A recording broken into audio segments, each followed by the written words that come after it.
DMV 250, sponsored by Visit Williamsburg.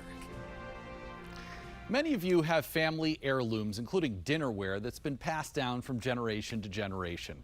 But there's some fancy china here in the DMV that says a whole lot more about America's 250 years. In this week's DMV 250, I went behind the scenes at the National Museum of American History to see what these plates say about the outsized role of women at the White House. At this nearly 800,000 square foot museum on the National Mall, America's history is front and center.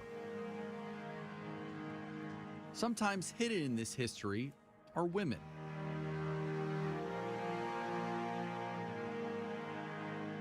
Whose stories are often overlooked.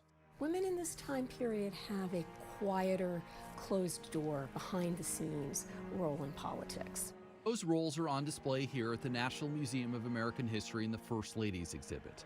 There are portraits and 24 gowns from the Smithsonian's almost 100-year collection.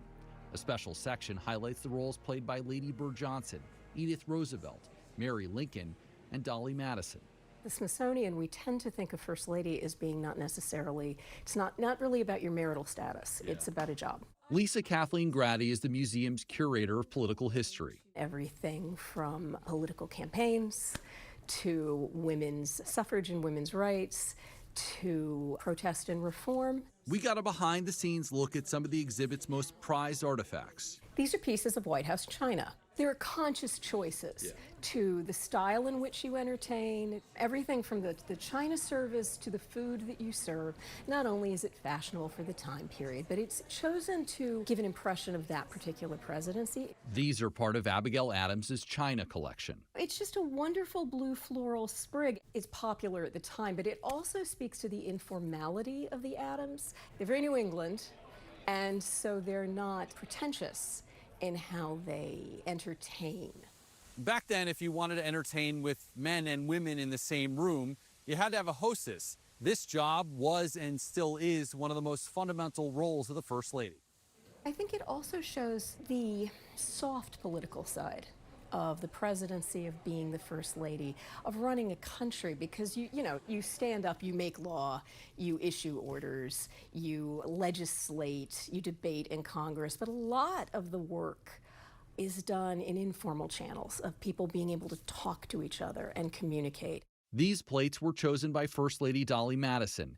Grady says Dolly is the one who created the world of political entertaining when she and James came into the White House in 1809. That is the model up until the present. She creates a White House where you can drop the role that you have to play on the floor of Congress. You can drop that public role you have to play, and you can quietly talk. Maybe you can compromise. Her actions are even more heroic, though.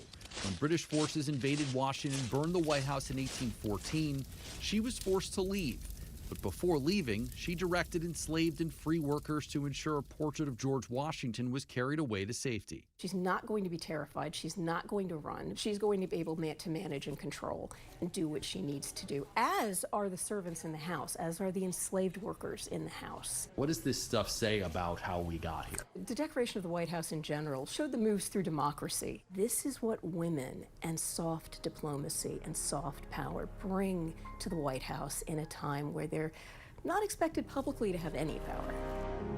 From the China cabinet to the White House dining room, these pieces remind us that history isn't just about the people who held office, it's also about those who quietly helped shape the nation, one conversation at a time.